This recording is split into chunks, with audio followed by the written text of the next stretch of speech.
예, 떡 한 개 누룩 질문들이라는 제목으로 말씀을 나누도록 하겠습니다. 마가복음 7장 8장의 내용들이 이게 다 연결선상에 있는 내용들이기 때문에 한번 다시 약간 복습을 한번 하고 넘어가도록 하겠습니다. PPT를 띄워주시면 네, 계속 이 장면이 나오죠. 3주째. 예수님이 여기 보시면 게네사렛 동네에서 두로 지역으로 가셔서 두로 지역에 있는 수로보니게 여인의 귀신 들린 딸을 치유해 주셨어요. 이방인 지역이죠. 두로 지역. 그리고 나서 두로 지역에서 시돈으로 가셨다가 시돈에서 이렇게 쭉 돌아서 저 갈릴리 오른편 쪽에 있는 10개의 도시가 데카폴리스 지역이거든요. 데카가 열이잖아요. 10개의 폴리스 도시가 있는 그 지역을 통과하셔서 아마 여기가 어딘지는 정확하게 나오지는 않지만 이 오른쪽 편에 오셨어요. 오셨는데 여기서 어떤 일이 있습니까? 기먹고 말 더듬는 사람을 치유하십니다. 그리고 여기서 칠병이어 사건이 일어나죠. 예, 떡 7개로 4천 명의 사람들을 먹이는 사건이 아마 이쪽 어디 건방에서 이제 일어납니다. 그리고 나서 배를 타고 다시 건너편으로 오셔서 달마누다 지방으로 가세요. 달마누다 지방에 가셨는데 여기서 바리새인들이 예수님을 이제 하늘로부터 오는 표적을 보여달라라고 하면서 예수님을 이제 공격하고 비난하고 예수님을 믿지 않으려는 그 전제를 깔고 예수님께 그렇게 이제 공격하는 내용들이 나오죠. 그래서 예수님이 이제 깊이 지난 시간에 말씀드린 것처럼 이 바리새인들 말이 전혀 통하지 않는 이 바리새인들 앞에 너무나 답답한 마음에 깊이 탄식하시면서 너희들에게 보여줄 표적 따위는 없다. 이제 그렇게 말씀하시고 다시 바로 배 타고 건너편으로 벳세다 지방으로 가십니다.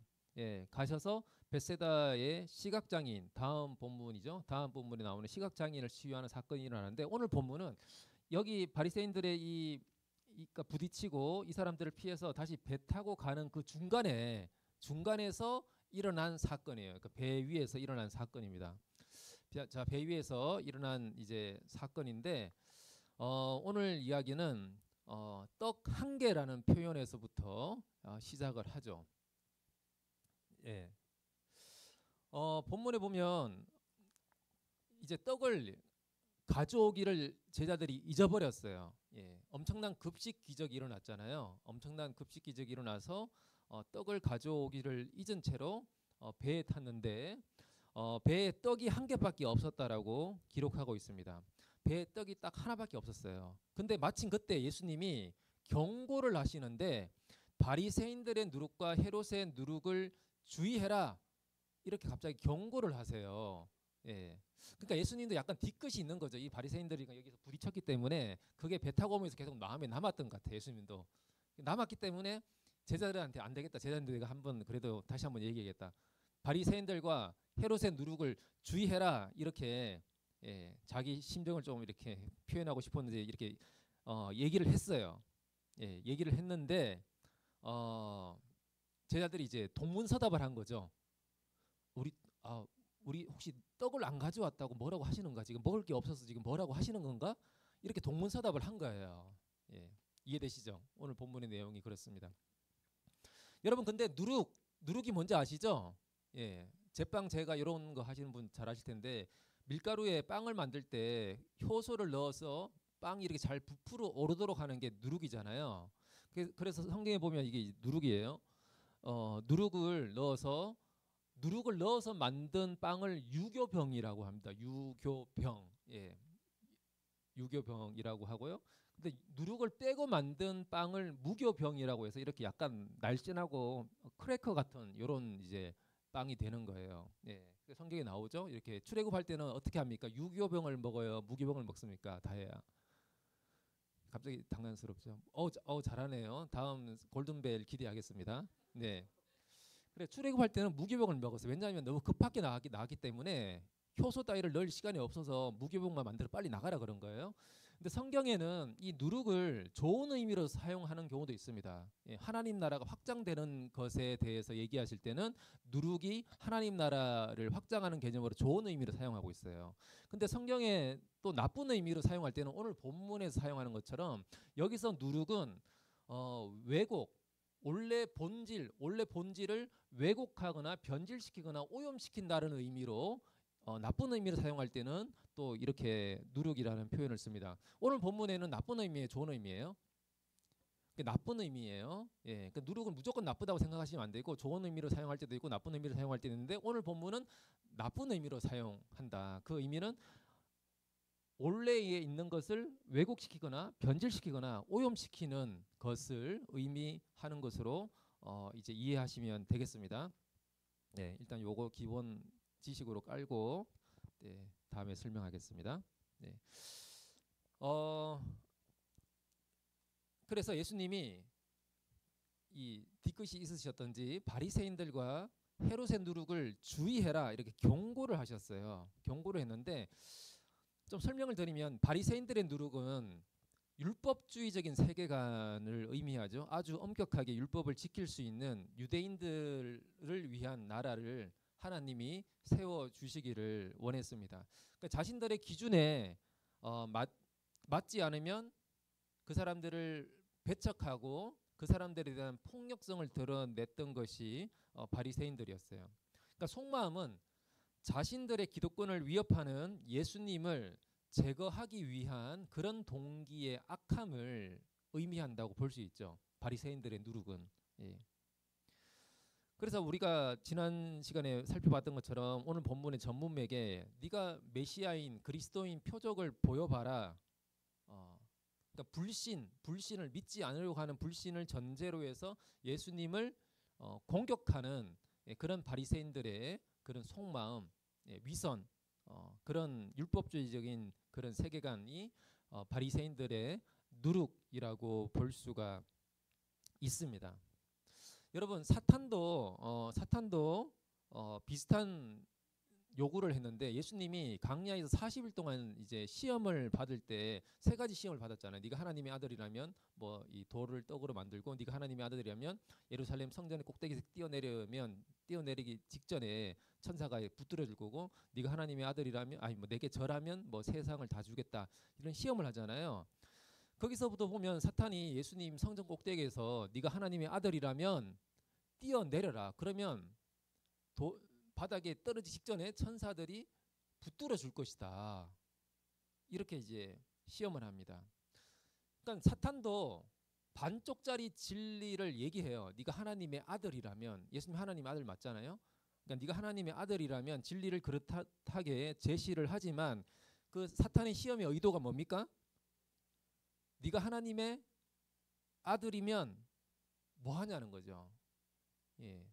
사람들이 인정해 줘야지. 네가 사람들이 인정하는 하나님의 아들이 되어야 되지. 그걸 얘기하는 거죠. 그래서 네가 모든 사람들이 지금 보는 앞에서 뛰어내렸을 때 천사가 붙들어 주는 걸 통해서 사람들이 정말 하나님의 아들이 맞구나라고 이렇게 그렇게 해서 사람들의 인정을 받는 메시아가 돼봐라는 거죠. 사람들에게 증명해 보라는 거죠. 근데 여러분 하나님은 증명의 차원에 속한 분이 아니에요. 조금 어렵죠. 철학적이죠. 그러니까 하나님은 누군가에게 자신을 증명할 필요가 없는 분입니다. 다인은 증명해야 되죠. 대학에 갈 때도 내가 갈 수 있는 사람이라는 걸 증명을 해야 돼요. 사회에 증명해야 되고, 예. 집에서도 증명해야 됩니까? 내가 이 집안에서 사랑받는 딸로 살아갈 수 있어야 된다는 걸 증명합니까? 가족들에게? 증명 안 해도 막 살아도 됩니까? 네, 다행이군요. 그러니까 하나님은 누군가에게 자기가 하나님이라는 걸 증명할 필요가 없는 분이에요. 누군가에게 나 자신을 증명하는 방식은 사람들의 그 시선, 사람들의 평판에 존재 기반을 두는 인간의 방식이죠. 인간의 방식. 우리는 이 방식에서 자유로울 수 없어요. 예. 완전히 자유로울 수는 없습니다. 여기서 누구도.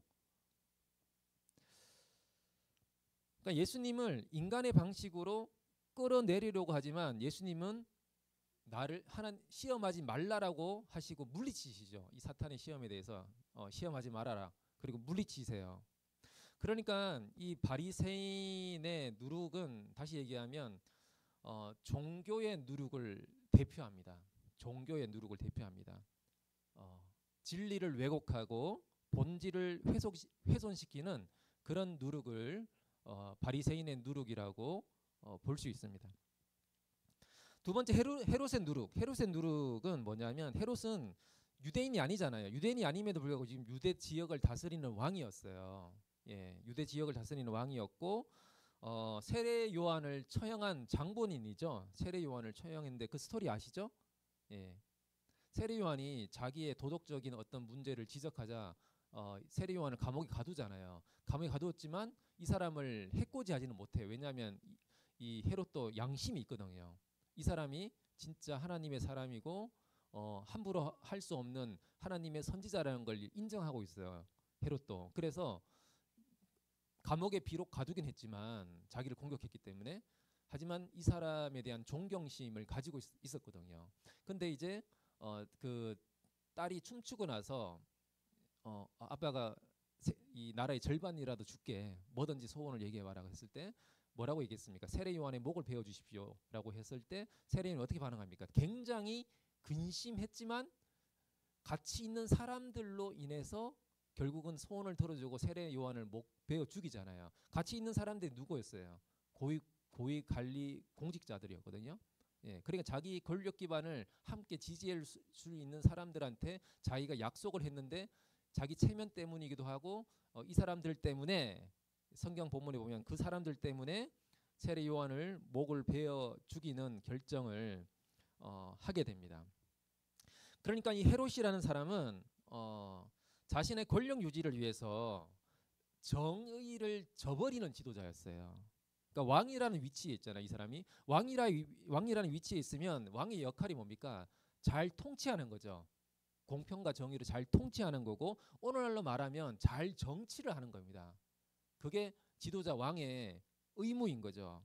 근데 그 역할을 바르게 행하지 못함으로써 정의를 왜곡시키는 사람이었어요.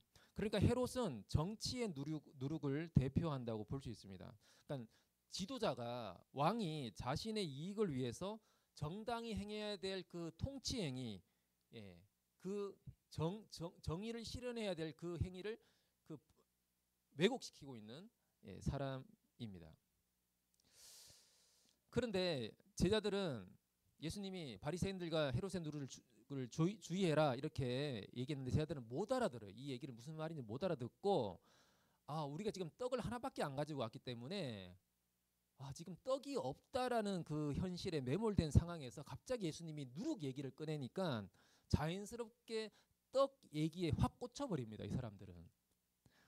우리가 떡 안 챙겨와서 지금 혼나는 거구나. 지금 먹을 게 필요한데 떡이 하나밖에 없기 때문에 그래서 쟤들 사이에 서로 수근수근거려요. 네가 챙겨왔어야지. 뭐 했냐 너 아까 그 엄청난 기적 일어날 때 아니 나는 나눠주느라고 정신 없었지. 네가 챙겼어야 되지 않냐. 이렇게 서로 막 이렇게 얘기를 했던 거죠. 어떡하냐 우리 떡 하나밖에 없는데 어떡하냐. 그렇게 그러고 있었던 거죠 제자들이. 그러니까 바리새인들과 헤롯의 이 가르침, 헤롯의 사상을 주의하라고 조심하라고 예수님 말씀하시는데 먹을 게 없어서 지금 염려하고 있는 이 제자들의 동문서답을 지금 배 타고 가면서 이렇게 일어난 거예요. 그래서 예수님이 답답하셨던지 뭐라고 말씀하시냐면 아직도 알지 못하며 깨닫지 못하느냐, 마음이 이렇게 둔하냐, 눈이 있어도 보지 못하고 귀가 있어도 듣지 못하고 왜 이렇게 기억을 못하느냐라고 예수님 말씀하시죠. 그러니까 제자들의 이런 인지력의 문제, 정말 제대로 보고 깨닫고 하는 이 제자들의 인지력의 문제는 사실 어제 오늘의 문제가 아니었다라고 말씀을 드렸어요. 그러니까 예수님을 따르고 있지만 예수님의 생각을 제대로 이해하고 제자들이 따르고 있지 못한 거죠. 그러니까 제자들은 여전히 그들 속에 있는 유대교의 유대 사상의 메시아 간에 빠져 있고 제자들은 근본적으로 정말 예수님이 가야 하는 그 길, 십자가의 길과 부활의 그 길을 제대로 이해를 하지 못하고 있습니다. 아마 그렇게 생각했을 수도 있어요. 표적을 보여달라고 하는 그 바리새인들의 생각처럼 아니 한번 표적 한번 보여주시고 코를 납작하게 한번 해주시지. 왜 그러시지 예수님? 그러니까 이렇게 생각했을 수도 있어요.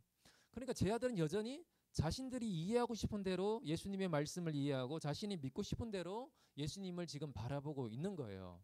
그러니까 엉뚱한 데 꽂혀서 우리 떡 없는데 어떡하지? 혼나는 거 아니야? 지금 이러고 있는 거죠. 마음이 둔하다라고 표현하고 있는데요. 이 의미는 어떤 사태의 본질을 꿰뚫어 보지 못하고 단지 현상에만 머물러 있다라는 겁니다. 제 아들은 예수님과 함께 지금 생활을 했고 하나님 나라의 이야기를 누구보다도 많이 들었잖아요. 수많은 기적을 목도했습니다. 하지만 예수님이 진정 누구인지를 여전히 제대로 보지 못하고 알지 못하고 있다라는 것을 본문은 보여줍니다. 여러분, 예수님의 행위와 인격, 예수님의 말씀에 나타난 그 예수님의 메시아 되심을 알아보지 못한다면 어쩌면 우리 또한 수십 년 교회를 다녔건 수많은 예배를 드렸건 간에 수없이 설교를 들었건 간에 우리 또한 듣지만 듣지 못하고 보지만 보지 못하는 그런 둔한 사람일 수도 있습니다. 그럼에도 제가 소망이 있다고 말씀드렸죠. 이런 제 아들을 예수님이 도우세요. 오늘은 어떻게 도우시냐 하면 보세요. 왜 이렇게 둔하냐 라고 했잖아요. 왜 이렇게 못 알아듣냐라고 했잖아요. 그러면 그 다음에 자연스럽게 무슨 이야기가 나와야 됩니까? 바리새인들 헤롯의 누루를 주의해라 얘들아. 그런데 얘들이 엉뚱한 얘기를 해요. 엉뚱한. 우리 떡 없는데 어떡하지? 우리 떡 안 가져와서 지금 배고파서 그러시나? 뭐 엉뚱한 얘기를 해요. 그래서 예수님이 아니 그런 얘기가 아니잖아. 왜 이렇게 못 알아듣니? 왜 이렇게 둔하니? 그렇게 갔으면 그 다음에 자연스러운 얘기는 뭘로 흘러가야 돼요? 누룩 얘기로 흘러가야 되죠. 언어 능력 잘했을 것 같네요. 제가 앞부분에 얘기한 것처럼 야, 그 얘기가 아니잖아. 그러면 이 누룩이라는 건 뭐냐? 이거다. 바리새인들의 누룩은 이런 의미고 헤롯의 누룩은 이런 의미야. 이렇게 가야지 자연스러운 맥락이에요. 이해되시죠? 근데 그 이야기 안 하시고 제 아들이 엉뚱하게 대답했던 떡에 관해서 예수님이 질문을 하세요. 떡에 관해 질문을 하세요. 야, 떡 5개로 5,000명 먹이고 몇 바구니 남았니? 12바구니요. 쟤들이 질문 답했어요. 떡 7개로 4,000명에게 먹이고 몇 광줄이 남았니? 7광줄이요. 대답을 잘했어요. 갑자기 예수님이 성경 골든벨을 하신 거죠. 갑자기. 예. 이게 성경 골든벨 퀴즈였으면 정답을 맞췄는데 근데 예수님이 제자들의 이 기억력을 테스트한 걸까요? 정말 얼마가 남았는지를 궁금해서 물었을까요? 그건 아닌 것 같아요. 얘들아 잘 기억하고 있니? 떡 5개 5,000명 12바구니 기억해. 떡 7개 4,000명 7광줄이야. 요때는 광줄이야. 바구니가 아니라 강줄이야. 바구니라고 하면 틀려. 앞에는 12바구니 뒤에는 7광줄이야. 달라. 잘 기억해. 이걸 원하셨던 거가 아니겠죠.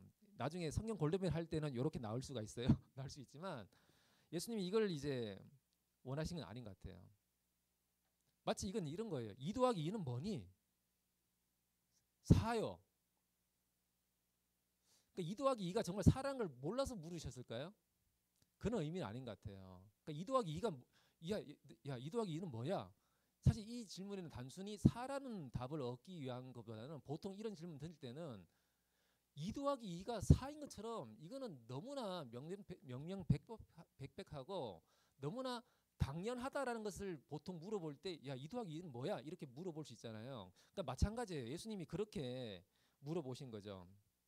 근데 제 아들은 본질이 아니라 현상에만 머무르는 답을 하고 있어요. 12바구니 남았어요.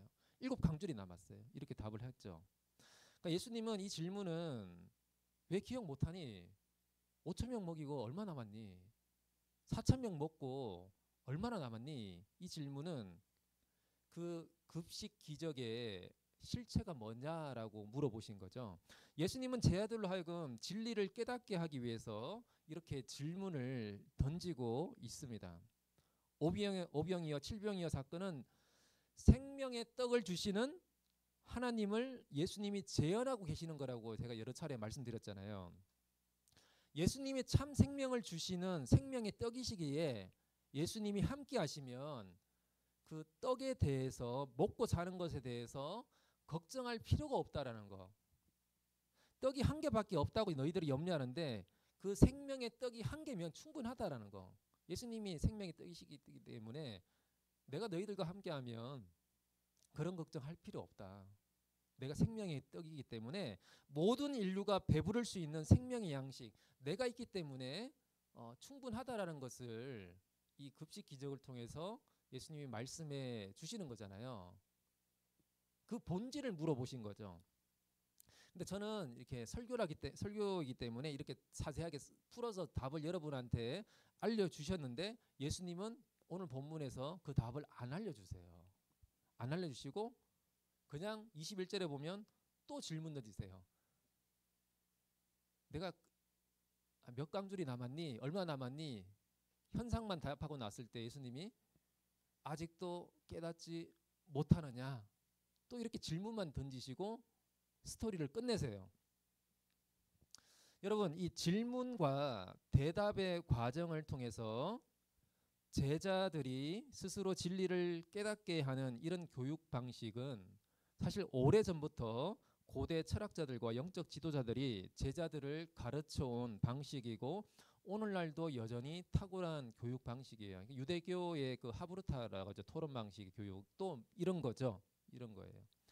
예수님이 이걸 차용하신 것인지는 알 수 없지만 예수님이 제자들에게 질문을 던진 일이 많다라는 것은 분명합니다. 복음서를 읽어보시면 질문을 굉장히 많이 던지세요. 그러니까 마음이 둔해서 보지 못하고 깨닫지 못하는 자들이 진리를 깨닫게 하는 데는 질문만큼 좋은 것이 사실 없습니다. 예수님은 오늘 본문 후문맥에 가면 이제 결정적으로 물어요. 세상 사람들은 나를 누구라고 하느냐? 뭐 예레미야요 누구라고 합니다. 선지자라고 합니다. 그러면 너희는 나를 누구라고 하니? 라고 했을 때 베드로가 주는 그리스도이십니다. 라고 이제 대답을 하지 않습니까? 그러니까 예수님은 그런 거예요. 내가 그리스도야 본인이 직접 이렇게 밝히시고 선포하는 게 아니라 계속해서 제자들로 하여금 질문을 던져서 제자들 스스로 그 답을 찾고 스스로 그 답을 고백하도록 주님은 그리스도이십니다. 이렇게 하도록 계속 인도해 오신 거죠. 제자들을 부르셨을 때부터 지금 8장이 끝나가는 이 시점까지. 그러니까 여러분 제자 훈련의 핵심은 예수님이 누구인지를 정말 제대로 보고 파악해서 스스로 그 고백을 해 나가는 것이 제자 훈련의 시작이고 핵심입니다. 어제 이제 교사 세미나를 했는데 오신 분도 그렇게 얘기를 하시더라고요. 그러니까 답을 준다고 해서 그게 그 사람이 답이 되는 게 아니라고. 여러분 인생과 우리의 신앙에 있어서 정말 중요한 진리는 야 이건 이거야. 야 저건 저거야. 이렇게 일방적으로 주입시킨다고 그 사람의 정말 답이 되지 않습니다. 그러니까 머리에 단편적인 정답으로 2 더하기 2는 4야. 이렇게 외워서 나오도록 할 수는 있지만 그 사람의 존재에 새겨지는 진리가 되려면 끊임없이 질문을 통해서 스스로 그 질문에 답해가는 과정들이 필요합니다. 그 과정들 속에서 내가 정말 예수님이 그리스도구나라고 그 고백이 나올 때 그게 정말 자기한테 진리가 되는 거죠.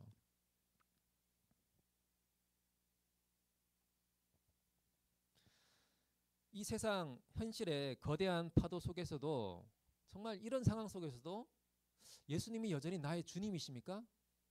이런 질문들을 던져보셨습니까? 그런 질문들 속에서 정말 하나님이 살아 계시는구나. 하나님이 정말 선하신 분이시구나라는 고백들을 해보신 적이 있으십니까? 그때 그 고백이 정말 나의 진리의 고백이 되는 거죠.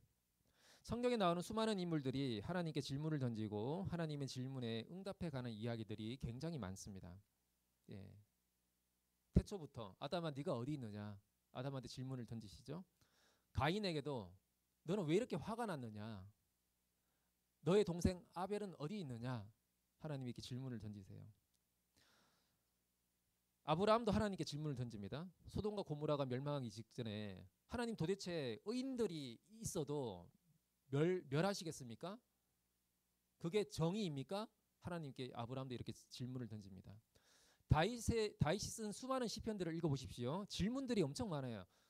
도대체 어떻게 해서 이렇겠습니까? 왜 그렇습니까? 어찌 이렇습니까? 왜 가만히 계십니까? 왜 돕지 않으십니까? 다윗은 수많은 질문들로 하나님께 탄식을 하는 시들이 굉장히 많습니다. 에스겔서에도 나오죠. 마른 뼈 한 상에 보면 하나님이 이 뼈들이 살겠느냐라고 또 질문을 던지세요.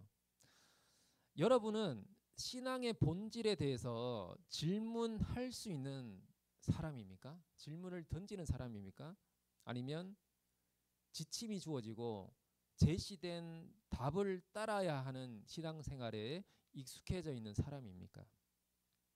질문은 진리의 중심에 들어간 사람만이 정확하게 던질 수 있고, 진리에 들어가려고 갈망하고 노력하는 사람만이 질문 앞에 머무를 수 있습니다.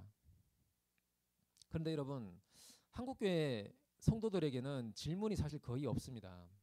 질문이 없다라는 것은 그만큼 신앙이 순수하다는 의미일 수도 있고요. 정말 순수하기 때문에 질문이 사라진 상태일 수도 있지만, 다른 한편으로는 신앙의 본질에 전혀 접근하지 못하고 있을 수도 있는 것이죠. 이상하게 대부분의 교회 문화에서는 질문에 대해서 우호적이지 않아요. 질문을 하면 왠지 신앙적이지 못한 것으로 여기기도 하고, 정답을 벗어난 이야기가 나오면 아니 제 신앙이 좀 이상한데, 제 신앙 좀 위험한 거 아니야? 그러니까 이런 눈초리를 보내기도 하죠. 어떻게 보면. 그래서 그런지 성경에 대해서 사실 궁금한 점들이 많이 생길 수 있잖아요. 근데도 불구하고 점점 시간이 지나고 나이가 들고 신앙의 생활 연수가 많아질수록 점점 질문하지 않는 사람이 되어 가는 것 같습니다. 그러다 보니 정답과 명확한 신앙생활의 지침을 받는 것에 이제 익숙해지죠. 그래서 어려운 얘기하지 말고 뭘 해라, 뭘 하지 마라, 이건 기다, 저건 아니다라고 이렇게 지침 받는 게 더 점점 익숙한 이제 신앙인이 되는 것 같아요. 근데 여러분, 복음서를 읽고 보시면 예수님이 분명하게 말하기보다는 애매하게 말씀하실 때가 오히려 굉장히 많거든요. 예. 세례 요한도 오실 그이가, 오실 메시아가 당신이 맞습니까? 예수님한테 물었는데 예수님이 내가 맞다 이렇게 얘기하시면 되는데, 이런 일들이 일어나고 있다라고 전해라 이렇게 둘러서 얘기하세요. 예수님은. 바리새인들도 예수님한테 당신의 권세가 하나님이 주신 권세가 맞습니까? 이렇게 질문해요. 예수님이 맞다, 아니다 이렇게 말씀하시면 되는데, 그렇게 얘기 안 하고 뭐라고 얘기합니까? 예수님이 나도 질문할게. 세례 요한의 세례는 하늘로부터 온 거니 아니니 물어요. 이 사람들이 대답을 못하니까 너희 대답 안 하네? 나도 대답 안 할게 이렇게 끝내요. 그러니까 이런 식이 많아요, 예수님이. 그리고 마지막 때 가서야, 십자가 지기 전에 가서야 대제사장이 직접으로 물어요. 네가 하나님이 보내신 그 그리스도냐? 신문할 때 예수님한테 물어요. 그때 가서야 마가복음에 보면 예수님이 내가 그니라라고 대답하세요. 마태복음은 좀 더 둘러서 얘기하세요. 네가 찬송받을 이의 아들 그리스도냐 물을 때 예수님이 네가 말했네 라고 대답하세요. 마태복음에는 약간 이렇게 둘러서 얘기해요. 내가 그리스도 맞아 이렇게 얘기하면 되는데, 본인이 한 번도 스스로 내가 그리스도라는 말을 한 번도 안 하세요. 복음서를 보면. 그나마 적번하게 마지막에 얘기한 게 네가 말했다, 내가 그다, 이 정도로 얘기하세요. 그러니까 예수님은 자기가 스스로 내가 그리스도야라고 스스로 증명할 필요가 없는 분이에요. 그러니까 본인이 그리스도인 거는 자기가 밝히는 게 중요한 게 아니라 다른 사람이 예수님을 보고 경험하고 보면서 그 사람의 고백 속에서 주님이 그리스도입니다라고 나오는 게 중요한 거지, 본인이 그리스도다 말다 밝히는 거는 이분한테 의미가 없는 거예요, 사실. 그러니까 예수님이 내가 말이야 하나님의 아들이고 내가 그리스도야, 너희들 나한테 까부면 다 죽어, 이렇게 분명하게 말씀하시면 속이 시원할 것 같은데 안 그러세요. 하나님은 자신을 증명할 필요가 없는 분입니다. 예수님을 경험하는 사람들의 자발적 고백에서 예수님이 정말 그리스도이시구나, 이게 중요한 거죠. 이게 신앙의 굉장히 중요한 본질입니다. 말씀을 마무리하겠습니다. 어떤 조직이나 공동체가 질문하지 않는 분위기가 되면 그 조직 문화는 굉장히 경직되어 있구나라고 보통 이해할 거예요. 건강하지 못한 거구나. 그런 곳에 가본 적이 있습니까? 아마 여러분들이 나가서 사회생활하면 대부분이 아마 그런 조직 문화일 가능성이 높을 거고, 혹은 또 되게 좋은 곳에 가면 다행이겠지만 그러지 않을 곳에 경험해 볼 가능성이 높습니다. 그런데 있다 보면 숨 막혀요, 정말. 질문이 허용되지 않는 그런 조직 문화에 있으면 정말 숨 막히거든요. 근데 요즘 MZ들은 그런 거 못 참잖아요. 예, 못 참고 막 이제 질문하고 대들기도 하고 막 그럴 수도 있는데, 여러분 많은 청년들이 교회를 떠난 이유 중에 하나가 이런 교회의 문화이라는 것도 여러분이 잘 알고 있지 않습니까? 우리 시온 청년부는 질문을 존중하는 그런 공동체가 되기를 바래요. 여러분 질문을 존중하는 공동체란 어떤 공동체일까요? 일단 그래야 될 것 같아요. 질문을 하려고 하는 사람이 스스로 자기 검열이 안 일어나는 문화여야 될 것 같아요. 내가 질문을 뭔가 이렇게 하려고 하면 내가 이 질문했다가 사람들이 이상하게 보는 거 아니야? 괜히 질문했다가 나만 모르는 사람인가? 그런 두려움이 있는 거죠. 예, 제가 뭔가 얘기하고 나서 강의하고 나서 여러분 이해하셨습니까? 다이는 이해했나요? 이해 안 되시는 분 질문해 보세요. 이렇게 보통 얘기하면 질문을 합니까 안 합니까? 보통 질문 안 해요. 저도 이걸 바꿔야 되는데 습관이 돼서 못 바꾸는데, 보통 여러분 이해하셨습니까? Do you understand? 질문 있습니까? 그럼 보통 질문 안 한다고요. 왜 그러겠어요? 그때 질문하면 나는 이해 못한 사람이 되는 거예요. 나만 이해 못하는 사람이 되는 거예요. 그러니까 이런 문화에서는 질문을 안 합니다. 그럼 어떻게 해야 돼요? 제가 뭔가 얘기가 나서 여러분 제가 명확하게 잘 전달을 했는지 모르겠습니다. 이해의 책임을 여러분한테 안 돌리고 전달하는 사람이 지는 거예요. 제가 여러분한테 명확하게 잘 전달했는지 모르겠습니다. 명확하지 않으신 분들이 있으면 질문해 주십시오. 그러면 좀 더 질문하기가 편하죠. 이해 못한 책임을 제가 여러분한테 돌리지 않는 거죠. Do you understand? 이해 안 된 거 있으면 질문해봐. 그러면 이해 못한 내 책임이에요. 이게 못한 책임. 그러니까 이런 문화의 변화가 사실 필요한 거. 이건 되게 어떻게 보면 되게 사소한 거지만 이런 변화가 되게 중요한 변화일 수 있습니다. 여러분 그래서 여러분 셀 모임이 이런 공간이 되면 좋겠어요. 스스로 자기 검열하지 않고 자기 이야기를 할 수 있고 질문을 던질 수 있는, 단지 논쟁을 위한 질문이 아니라, 예, 혹은 제 이상한 얘기하는데 빨리 정답 얘기해 줘야지, 뭐 이런 강박을 가지지 않아도 되는 좀 그런 공간이 되면 좋겠습니다. 그런 부담을 내려놓고 우리 인생과 신앙에 대해서 정말 진지한 하고 싶은 질문들을 하고 그것에 대해서 함께 서로 찾아가고 응답해가는 그런 신앙인들로 세워지기를 바랍니다. 함께 기도하겠습니다.